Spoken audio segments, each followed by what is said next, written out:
Welcome to Chillin' 101. We hope this video helps. You begin by making the display reachable and powered. First, place the panel where you can access connectors and plug in a verified power source. This prevents intermittent power issues. Once done, attach the correct power adapter matching voltage and polarity and secure cable routing to avoid strain.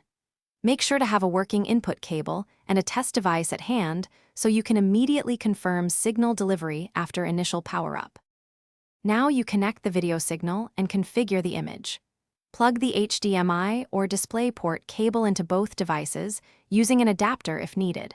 A loose connector causes no signal. Power on the display before or immediately after the source so the display can negotiate resolution. Then select the correct input with the display's buttons. Next, on your source, set resolution and refresh rate to match the panel. This reduces scaling and avoids flicker while preserving sharpness. Finish by fine-tuning and verifying stability. Use the display menu to set brightness, contrast, and color temperature so blacks are deep and whites aren't clipped. You can use test patterns for precision. Once satisfied, tidy and secure cables, mount the panel if required, and run a short 10-15 minute test with varied content to confirm consistency.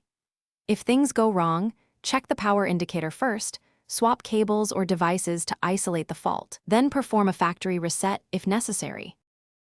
Thanks for watching. Consider subscribing if we helped you.